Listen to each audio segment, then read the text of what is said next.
पाधमक धरा धस उछल पड़ी जो गिरा दस्यु पर्वताकार। हाहा की चारों ओर मची पांडव दल में व्याकुल पुकार।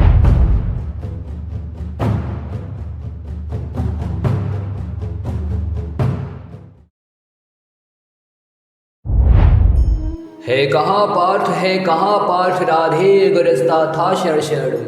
करता क्यों नहीं प्रकट होकर अपने कराल प्रतिभट से रण। क्या इन्हीं मूलियों से मेरी रणकला निबट रह जाएगी, या किसी वीर पर भी अपना वह चमत्कार दिखलाएगी। हो छिपा जहाँ भी पाठ सुने मैं हाथ समेटे लेता हूँ, सबके समक्ष वैरथ रण की मैं उसे चुनौती देता हूँ। हिम्मत हो तो वह बढ़े व्यू से निकल जरा सम्मुख आए, दे मुझे जन्म का लाभ और साहस हो तो खुद भी पाए। पर चतुर पार्थ सारथी आज रथ अलग नचाए फिरते थे, कर्ण के साथ द्वैरथ रण से शिष्य को बचाए फिरते थे। चिंता थी एक अग्नि कराल यदि द्विरथ युद्ध में छूटेगी, पार्थ का निधन होगा किस्मत पांडव समाज की फूटेगी। नटनागर ने इसीलिए युक्ति का नया योग संधान किया, एक अग्नि हव्य के लिए घटोत्कच का हरि ने आह्वान किया। बोले बेटा क्या देख रहा, हाथ से विजय जाने पर है, अब सबका भाग्य एक तेरे कुछ कर्तव्य दिखलाने पर है।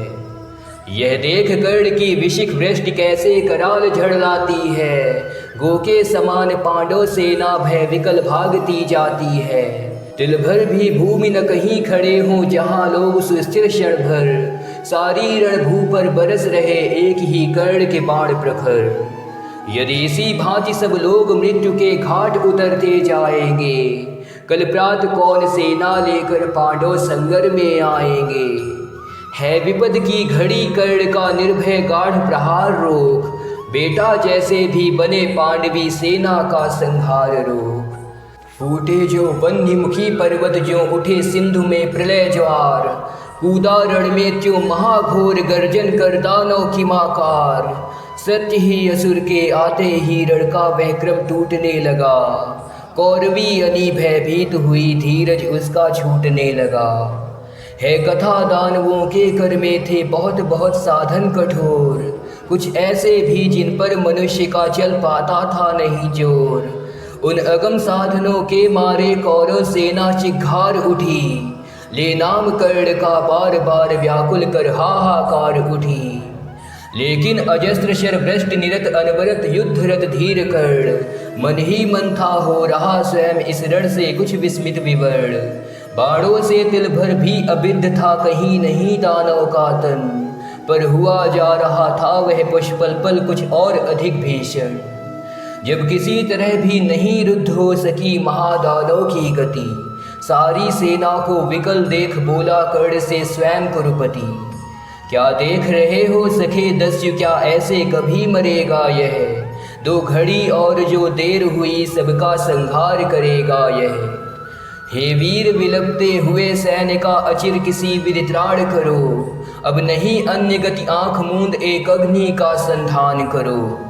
अरिका मस्तक है दूर अभी अपनों के शीश बचाओ तो, जो मरण पाश है पड़ा प्रथम उसमें से हमें छुड़ाओ तो।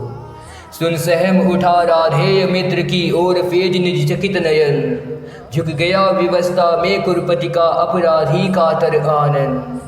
मन ही मन बोला कर्ण पार्थ तू वै का बड़ा बली निकला, या यह कि आज फिर एक बार मेरा ही भाग्य छली निकला।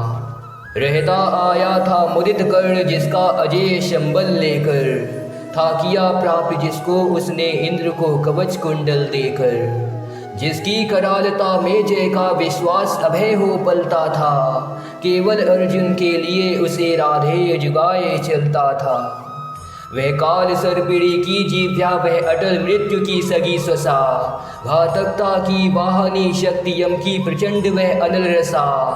लपलपा आग सी एक अग्नि तुरीड़ छोड़ बाहर आई, चांदनी मंद पड़ गई समर में दाहक उज्ज्वलता छाई।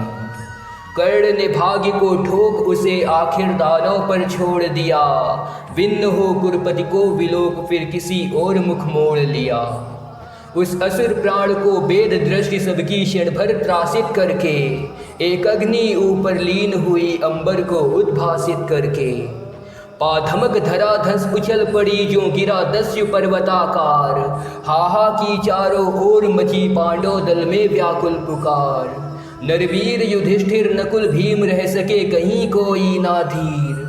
जो जहां खड़े थे लगे वहीं करने कातर क्रंदन गंभीर। सारी सेना थी चीख रही सब लोग व्यग्र बिल खाते थे। पर बड़ी विलक्षण बात हंसी नटनागर रोक न पाते थे। टल गई विपद कोई सिर से या मिली कहीं मन ही मन जय।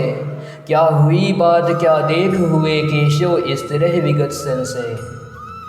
लेकिन समर को जीत कर निज वाहिनी को प्रीत कर। वलित गहन गुंजार से पूजित परम जयकार से। राधेय संगर से चला मन में कहीं खोया हुआ। जय घोष की झंकार से आगे कहीं सोया हुआ। हारी हुई पांडव चमू में हंस रहे भगवान थे। पर जीत कर भी कर्ण के हारे हुए से प्राण थे। क्या सत्य ही जय के लिए केवल नहीं बल चाहिए। कुछ बुद्धि का भी घात कुछ छल छद्म कौशल चाहिए। क्या भाग्य का आघात है कैसी अनोखी बात है। मोती छिपे आते किसी के आंसुओं के तार में।